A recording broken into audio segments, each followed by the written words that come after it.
Welcome back to another episode of Advancing with Amy, mental health warrior and neurospicy mama.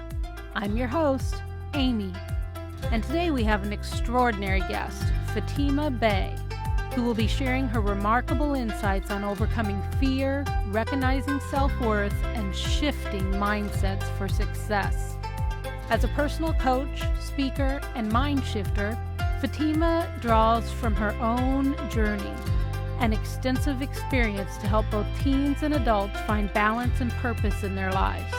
In this episode, Fatima opens up about her own struggles with self-worth and confidence, and how she transformed her life with the guidance of a higher power.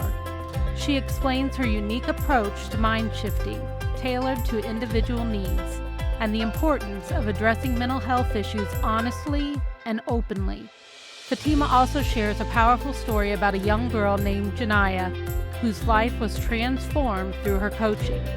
Join us as we delve into conversations about the impact of fear, the importance of mental health, and the necessity of having real, sometimes uncomfortable, discussions to foster growth and resilience. Whether you're a teen, an adult, or someone looking to make a positive change in your life, Fatima's wisdom is sure to inspire and empower you. So let's get started.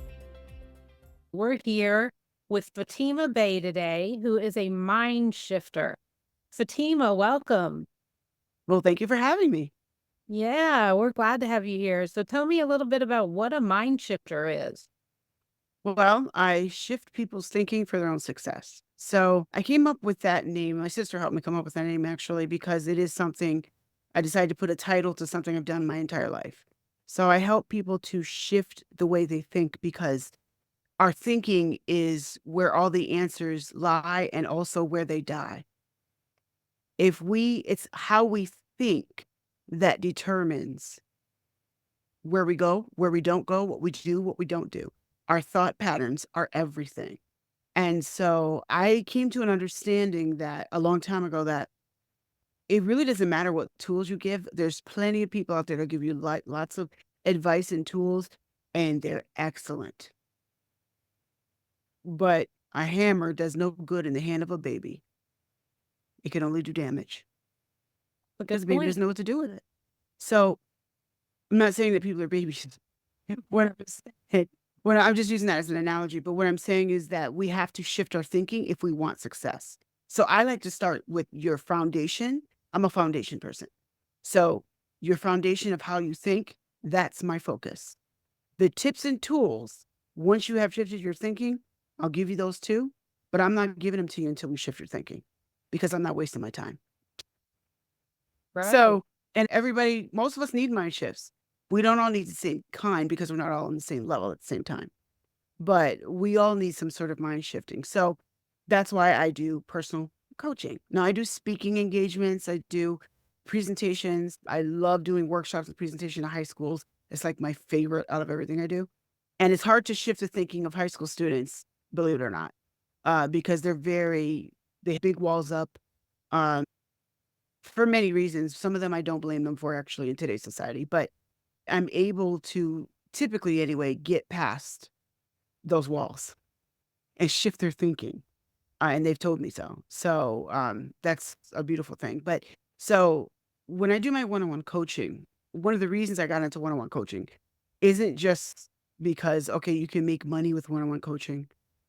It's because one-on-one coaching is where I can be more specific to your needs. I cannot stand all-in-one, all-purpose messages. That's like bland, plain rice. What's that? Right. You eat white rice, but you eat it with a side of something flavorful, whether it's a sauce, whether it's veggies, whether it's meat, whatever, stewed chicken, whatever it is. I don't do all-purpose messages. It's so important to individualize what you actually need. And at your level. I don't do cookie cutter. I just don't believe in it. So for me as a mind shifter, that's what I do. I'm going to give you an example of what I did. I used to be a math teacher, and very briefly, I did more math tutoring than teaching, and I actually enjoyed the tutoring more than the teaching. But I used mind shifting methods when I tutored math. So here's what I would do. As a person who thinks mathematically, I think mathematically. So the way algebra works is exactly the way I think. I break things down. I see them in all their different phases, but understand their summary. And I see people that way. So math to me was easy because it's very logical according to how I was already built to think. But if you're not a mathematical thinker, math is really hard. And I get that. So unlike most mathematicians, I don't just say formula this and formula that and this. Those are all just empty words to them. Get them to understand the concepts first. Then let's talk about the formulas. Then let's give it labels and titles. So I would do that. So what I would do is within the first session, I would find out, how does this person think? So I would use analogies, whatever they could relate to. I use analogies for sports, for race, for sex, for vacuum cleaners, cars. Those are just some of the things I've done to get them to understand the mathematical concept. And then they're just like, oh, well, that wasn't so hard. It's like, no, once it's explained to you the right way, it's really, you can get this, and get them to really understand that they can get it. And then once I understood that, I would help them to, then we would take the principle and we would apply the titles to that formula. We'd apply, okay, this is the principle. How do we work that principle within this equation, within this whatever it is we're working on? And a lot of what I did was algebra, so that was kind of easy for me. Pre-calc is where I was like, you're boring. That's where I was just like, nah, I don't want to think anymore. Well, I wish I'd had you around when I was in algebra. I was just using that as an example of, how mind shifting works. Right. Is So mind shifting something you developed? Yeah, absolutely. Yeah. It's something that came natural to me. So it's not like I went to school, went to the masters of the mind shifters school. Many of us, I'm not the only person out there that shifts people thinking, but there's not a lot that focus on it the way I do. And I call myself the mind shifter because that's literally what I do. I am known for making statements to people, quick, 2 sentences, and blowing your mind. And just shifting your perspective. That's really is shifting your perspective to get you to see something so that you can do whatever it is you need to do. One of the biggest ways I absolutely love to do this, Amy, is with people who don't see their own self-value, who don't see their own value, who do not realize how valuable they actually are. People with low self-esteem. That's what we used to call it, but now we call it self-worth. And there's like 25 other whatever words you want, buzzwords you want to call for it, that boil down to the same thing. But self-worth is what it is, but there's many different titles you can give it. I absolutely love to take, and I especially do this with young women, because I was a young woman, I can relate, and get them to see that they have value, because there's so many, especially teenagers. When I go into these high schools, I see it all over them, and I'll address it in the middle of the classroom too. So many of them think they're stupid. Simply put, as much as we say, you have worth, yay, everybody's worth something, blah, blah, blah. None of that matters if we don't believe you. If you say the same thing to everybody, I don't believe you either. Right. I mean, let's be real. Everybody is, when you start making statements like that, nobody's listening. Nobody's taking you seriously. I wouldn't say nobody. Most of us are not taking you seriously. When you make blanket statements like that, just sound like you're an airhead. And I'm just going to be blunt. You just sound like an airhead. And I say, and I know that everybody who's saying stuff like that is not an airhead. And I'm not saying that everybody is, or that they're not well intended. What I'm talking about is how it's received. Right. And so you have these people that, unless you individualize their value to them, they don't get it. It doesn't apply to them. So why are you saying it to me? Right. Well, and here it's such a pivotal point with these teenagers, because they're embarking on a new life soon, and they're finding out who they are. And so you're getting them at a really good time. What interests you about teens? Like, how did you get into working with teens? I've always worked with children of different ages throughout my entire life. Even when I was a children, I worked with children. I did. Even when I was 10 years old, I was working at my Aunt Lizzie's daycare. Well, not technically working because I was 10, and 12, or no, yeah, I think it was 10 at that time. But I was helping out at the daycare with the kids because first of all, if you're Aunt Lizzie's and you're around her, you working. So it doesn't matter if you're the Queen of England, you working too. That's how she was. But she was so respected that she could do that.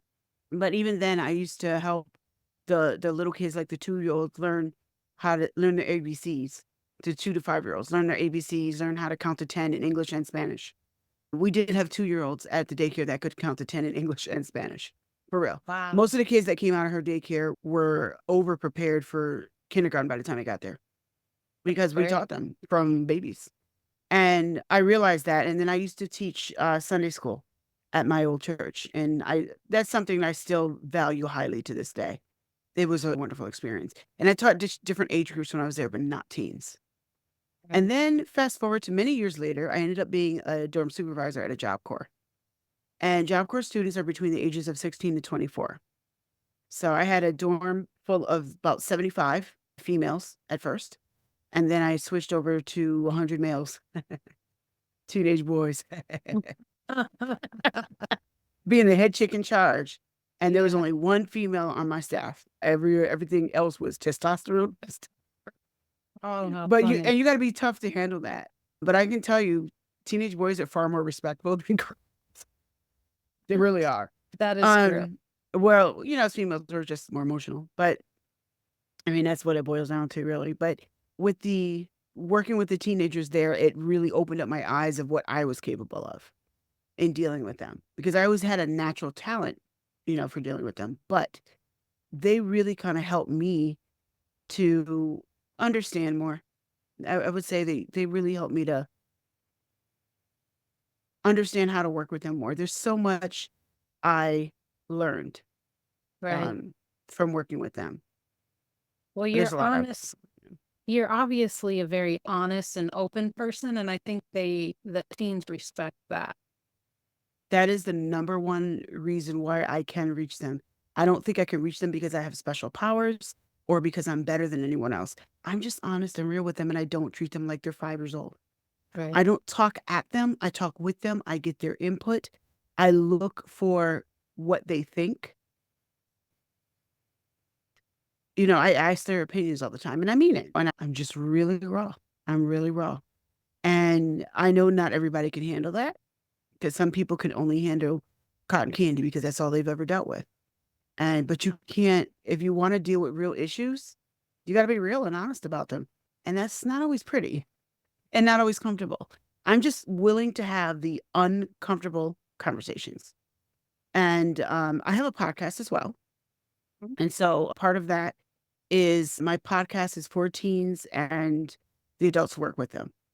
So on my podcast, I am really raw. And let me also include in that statement, I'm raw, but not obnoxious. There is a difference. And yes, I do understand the difference. And I say that because a lot of times people are like, I keep it 100. I'm real. And so you're just real rude and obnoxious and ghetto and country as hell, whatever title you want to give it. It's like, no, I'm not that. I'm just real. I have those conversations. I have a podcast for teens. It's called MindShift Power Podcast. And it's a podcast for teens and the adults who work with them. So on my podcast, I'm very, very raw, open, and honest. Every guest I have on there is open and honest as well. If I feel people can't be real, I just don't have them on my show. I don't care how famous they are or how much of an expert they are. If you can't be honest and real and have raw conversations, then leave me alone.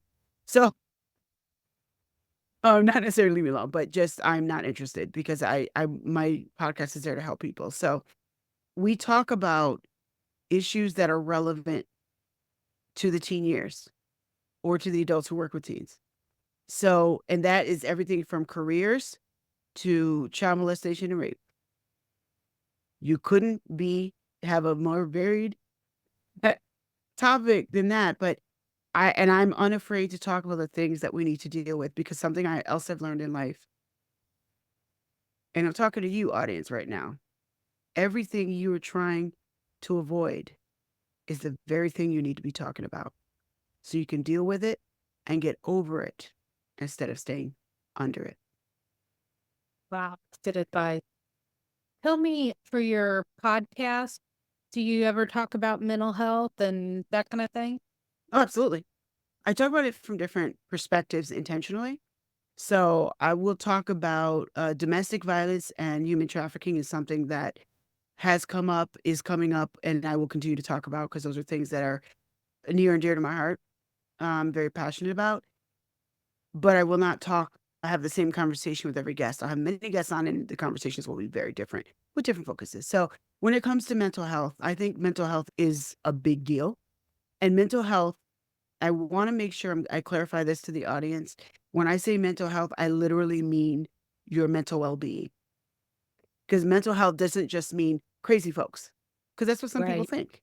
They think, oh, well, mental health, okay, so you're just talking about people who are schizophrenic or bipolar or personality disorder, blah, blah, blah, blah. No, it means your mental well being. Those Right. disorders are a part of the conversation too, but they're not the entire conversation. Your mental well being means that you're dealing with the stuff that you haven't been ignoring for years. I had an episode on, I think it came out a couple weeks ago. It was recent. It was called, the title of the episode is My Children Were Molested Right Under My Nose. Like this. Even my sister, when she went settle, she went, whoa. I was like, oh Yeah. yeah, I went there. This woman who is, I think she's 71. She said her age on the show, but she this happened to her children. And it did happen right under her nose. We talked about it. You know why I thought it was important to talk about? I think it's important to talk about being, sexual molestation and sexual abuse, physical abuse. I think it's important to talk about all of those things.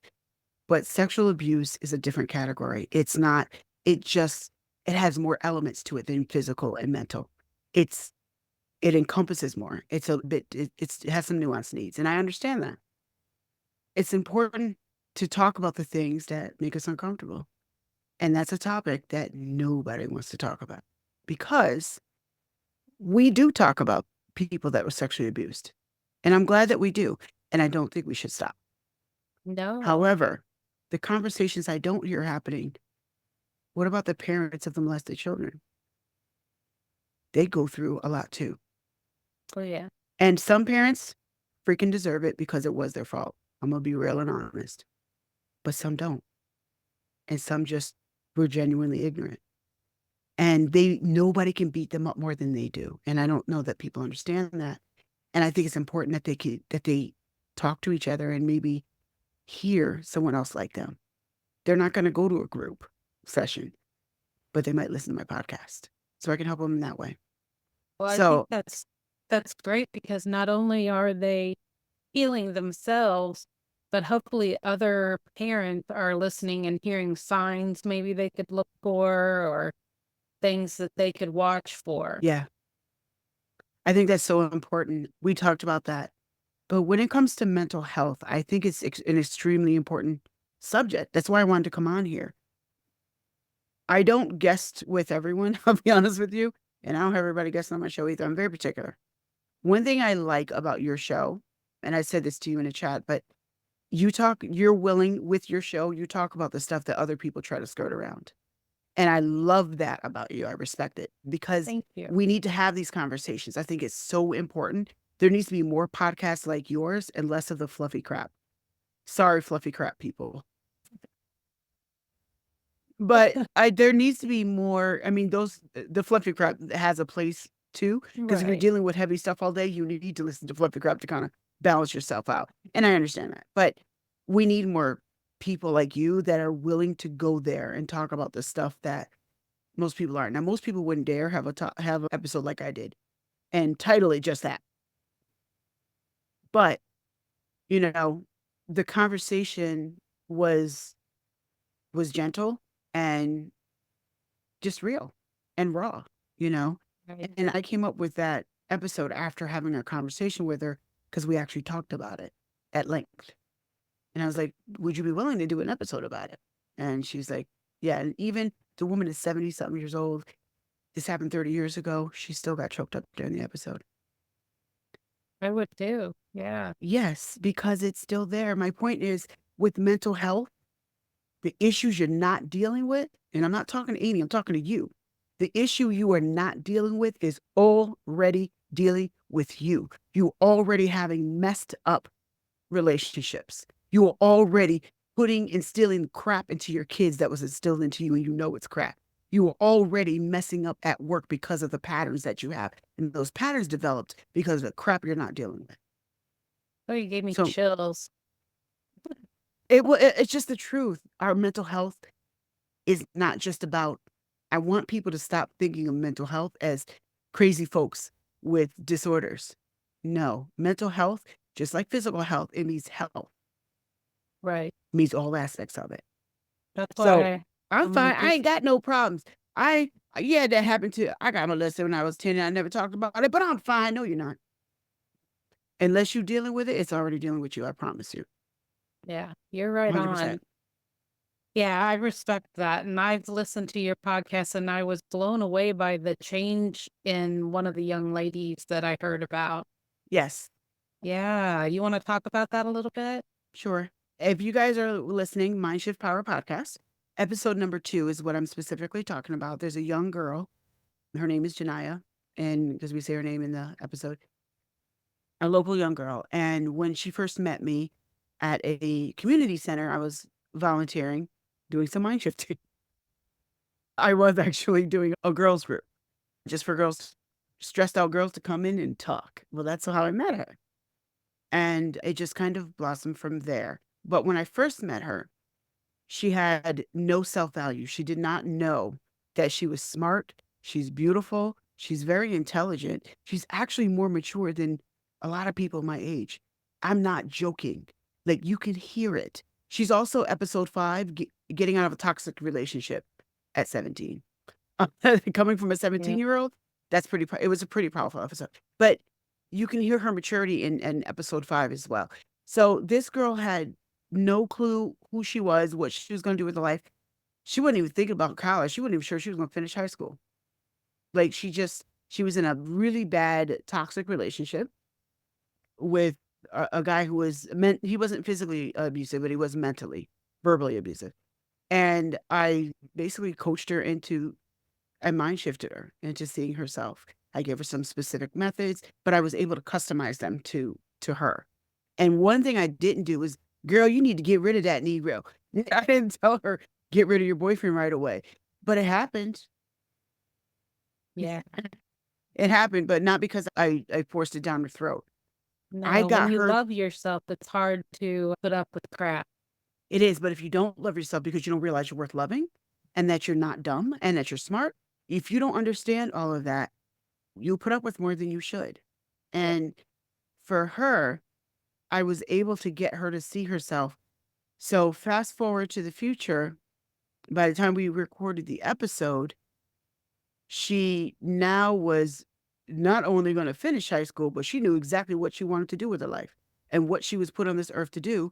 And she needs to go to college to do it. She's going to be a family lawyer, Oh, wow. a family attorney. Yeah, So, I heard her saying she likes to argue. So that'll be perfect. yes, but here's the thing. I'm really good with analogies, but sometimes she blows my mind with some of her analogies. Like for real. Wow. They're really, really good. And I'll be explaining something to her and she goes, you know what that makes me think of? Blah, blah, blah. And I'm like, wow, can I steal that? Because I'm going to steal it. Don't worry, I'll give you credit, but that's a good one. But my point is that I use my mind shifting methods to get this young girl to see herself. Because as a coach, it's our job is to get you to the finish line and get you to win. That's what coaches do. Coaches do it in sports. They get you to do it physically. I get you to do it mentally so that you can do it business wise, personally, whatever other branch you want to go off into. But I start with the core. I start with the root. And then we can branch off into these other areas because you have to deal with, because, as the saying goes, everywhere you go, there you are. Yeah. I love that saying. I don't remember where it originated, but when I heard it, I was like, that's awesome. I love it. Everywhere, everything that we do, we're in it. So if you are messed up in the head, messed up in your thinking, messed up somehow, messed up in your emotions, whatever it is, all that messed upness, I like to make up words. All that messiness, it branches out and it affects your job. It affects your career. It affects what you do and don't try. It affects your relationships. It affects how you raise your children. It affects your family relationships as well. All your relationships, friendship, romantic, family, all of them. Because it's who you are. And if you're a person, for example, who walks in fear all the time, that fear will play itself out because you'll never go for the chances that you need to go for that are going to take you over the top. You will never try XYZ. You'll cut yourself off from good relationships because you're afraid of getting hurt. That fear will just like completely take over. So let's deal with that fear, because if we deal with that fear, all these other areas can begin to grow. Now, that's just an example. Wow. Well, I really love listening to you, and I enjoyed your podcast, the episode I listened to that you were talking about. Mhm. She really, by the end of it, like when she was talking, she really likes herself now, and I loved seeing that and So hearing did that. I. Yeah, that's beautiful. I was sharing this with her just the other day because I didn't tell her this part before. I said, you know why I was able to understand you and why I was so determined the moment I met you to get you to at least to the best of my ability to realize who you are and what you have and the gifting that you have and the intelligence you have, etc. Because I was you. I understand. I know what it's like to feel like I'm dumb. I'm just fat, ugly, stupid. I'm crap. I used to believe that about myself. And I now really, people look at me like, what? Because I always came across as confident because I'm very strong. I have a very strong personality. God created me that way. That doesn't mean that I believed in myself. And I didn't. I really, really didn't. Took me a very long time. I'm a very confident person now. People see me as strong and confident, and I am. But it took a long time to build that. I How wasn't just did you build born. that? I'll be real, raw, and honest. My relationship with God. Okay. Understanding not just who I am, but whose I am and who made me and why he made me and how he made me and how every way he made me is a gift and how he intelligently designed me and all of my personality traits, not the ones I developed with an attitude. I mean, innate personality trait. Not all my choices, but innate personality traits that he put them there. I was born to be the mind shifter. And I always have. People have always been drawn to me to tell me stuff that sometimes I want to know, but they feel comfortable telling me like all their business or the deep stuff that they don't tell anybody. Right. And there's a reason for that because God designed me that way. And I'm always like, Yeah. I'm just a natural counselor. And the thing is, I'm not a therapist. And I don't want to be a therapist, actually, but I do therapize. Yes. As I like to say, it goes with the territory, honestly, in dealing with people, because if you are going to talk to me about an issue, I don't compartmentalize and say, well, we can only talk about XYZ. Now, if we only have 30 minutes, then I might do that, but I'll say, let's talk about this later. But I don't compartmentalize as far as I want you to be a whole person. I want you to be a whole functioning person and do well in your career and go for it. But I know Yeah. that this is holding you back, so I'm going to address it.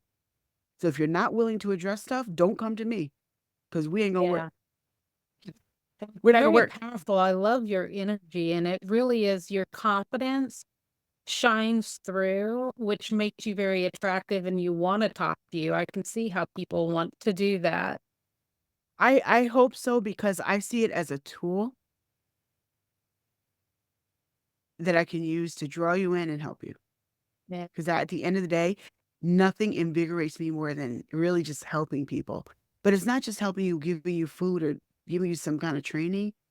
I want to help you live, not Yeah. just exist, not survive, but live and then thrive. Because you don't go from surviving to thriving. You got to live first and then you can thrive. That you got to, go in progression. Progress is a process, So I love being able to do that for people. So when I have audience with people, if I have a chance to change your mind, I will. That's And I don't care great. what your title is. I don't care if you're rich and famous or a bum on the street. You are not different to me when it comes to that. Right. So, that's my mindset and mentality is if I come in contact with you and I find a way to help you, I will. I do read people really well.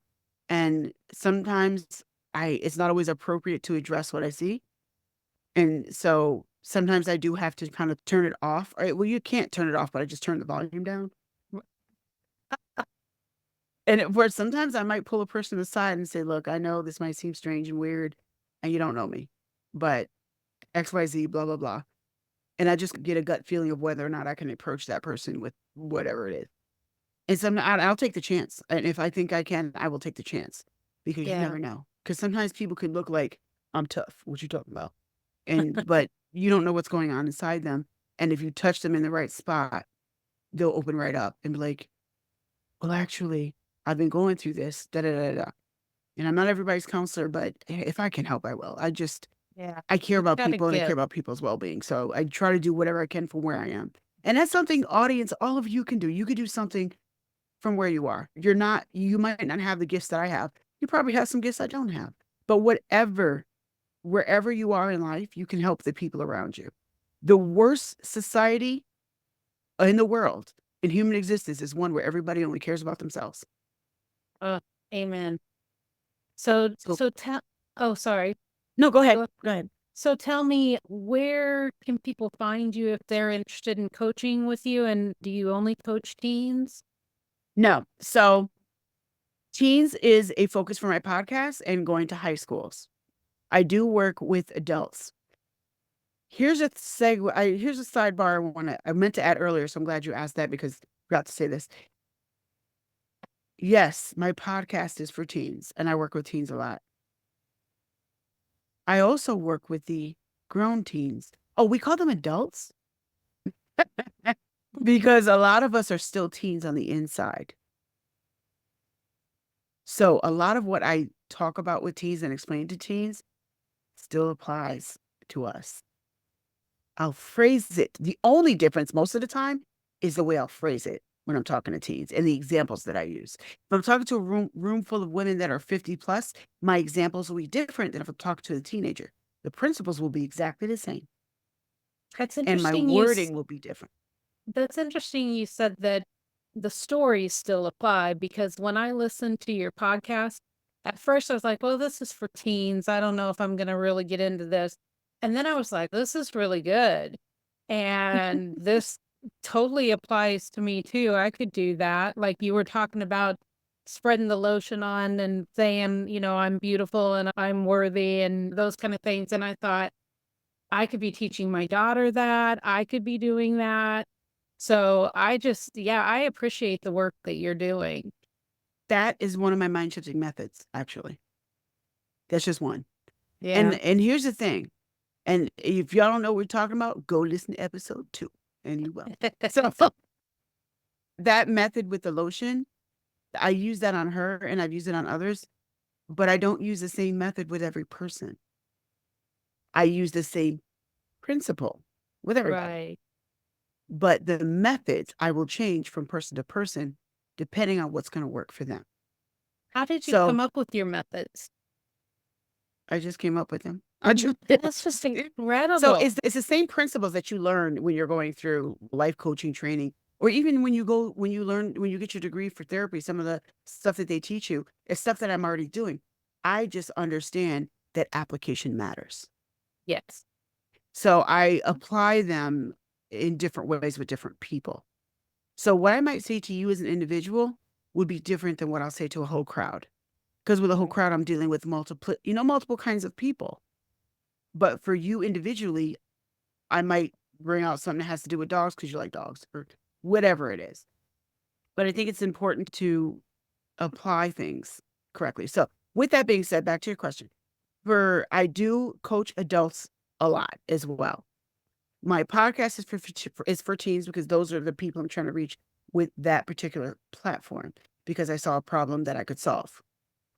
But with adults, I still take the same principles and apply them. So with adults, what I do is help people to find their purpose because one of the reasons we make most of the mistakes we make in life is because we don't know why we're here in the first place.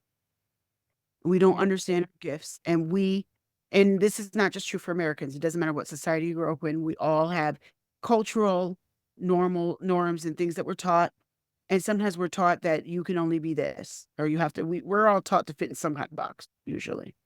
And I teach people to crawl out of that box and think differently. Thank God you do. So you can find me on fatimabey.com. It's FATIMABEY.com. There's a podcast page there. All of my coaching services that I offer are there. So I do want to tell your audience what my focuses are, because I coach people, but I know I'm not a general all-purpose person. I have very particular focuses, because those are the things that I'm just really good at and I have a bigger passion about. So number one is to find your purpose. Number two is to take that purpose. Once you know what your purpose is, you take that purpose and you turn it into a business or a career. I'm a firm believer that nobody should be working to pay bills. What the hell are you on this earth for? No, bad. So you should be making money off of that gift and talent, so that, as many wise business people have said, you won't work a day in your life if you're living out your passion. That is so But true. that's how you do, but you need to find out what that is first. And so once you do that, you're going to turn it into a career or business. And then teens, as we know. But one of my biggest ones you're going to see me over the next couple of years talk about a lot is balance. Now, the thing about balance is it seems like a very simple topic and people talk about it, but I've never in my life heard of anybody talk about it as deeply as I do and have an understanding of. Everything in life that works has balance. Everything in life that's not working, something is out of balance. Simply put. It doesn't matter what example you give me, what's in balance or out of balance, it's in the details. So politics is a great example of that, because we have people who are just so extremely to the left, extremely to the right, and both of you are freaking nuts. The truth is in the middle. Right. The truth is in the middle. But anyway, I help people to find balance in their life. So Good. if you're in an area that's not working, but you do have some of the right answers, you just are out of balance. So let's figure out what that is. You know, it's kind of like, well, she talks too much, tells everybody her business. Well, that's bad. And then so she went from that to never opening up to anybody ever. That's also bad. Right. They're both out of balance because they're both extremes. Balance is knowing how and when to let it out, but being wise enough to not let it all out. Right. It's That's a such tiny great little advice. tidbit. Yes. Thank you so much, Fatima. I really enjoyed talking with you today. I enjoy talking with you too. Yeah, thank you. I will go ahead and put all your information in the show notes so that people can find you and seek you out if they want to. And is there anything you want to leave our listeners with today? I think I already left you a few nuggets. Yeah, you did. That's the thing I do. Specifically talking about you had a free coaching session. Oh, yes. Thank you. Shame on me, because I was supposed to remember that. I get so excited that I kind of forget. So I do offer a free 30-minute consultation for anybody who wants to make sure that we're a match. I do not want you to become my client if I'm not good for you. And I'm not going to be a match for everybody, and that's okay. But if you think that I might be able to help you, then absolutely, let's have a chat and find out. And I'm really honest. So if I think I can't help you, I will send you where I think you can be helped. I'm like that. Well, I think that's how all therapists should be. I think, and I know you're not a therapist, but I'm saying anybody in this field Yeah. think that they should all give that 30-minute kind of get to know you thing and see if you're a good fit. Absolutely. I don't good. want somebody to sign up for me that I know I can't help. The only people I can't help, honestly, are those who are unwilling. Yeah. Somebody who just wants a coach because they want them to powder their booty. That's not me. Go sit on the street. To powder your booty, coaches are us. That's not me. It's not me. I want to get actual results and not just make you feel comfortable and pet you. Right. You know, I'm not good. I want you to be comfortable, obviously, but I want you to be uncomfortable enough in the parts that need to change. Well, thank you very much. I want to thank you again for coming on the show. And everybody, this was Advancing with Amy with Fatima Bey, and I'll put all her information in the show notes for you. And that wraps up another enlightening episode of Advancing with Amy, mental health warrior and neurospicy mama. I want to extend a heartfelt thank you to our incredible guest, Fatima Bey, for sharing her profound insights on mental health, overcoming fear, and the importance of self-worth.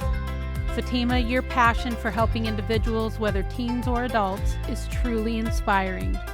Your work in mind shifting, your dedication to honest and raw conversations, and your commitment to aiding others in finding balance in their lives are commendable. Listeners, if you found today's discussion as impactful as I did, I encourage you to take advantage of Fatima's generous offer of a free 30-minute consultation session. It's an excellent opportunity to see if her coaching methods align with your personal growth journey. You can find the link to schedule your session in our episode description. Additionally, if you enjoyed today's episode, please take a moment to rate, review, and share it with your friends and family. Your feedback helps us continue to bring you valuable content and remarkable guests like Fatima. Let's spread the message of mental wellness and support as many people as we can. Thank you for tuning in to Advancing with Amy, Mental Health Warrior and Neurospicy Mama. Until next time, keep advancing, warriors.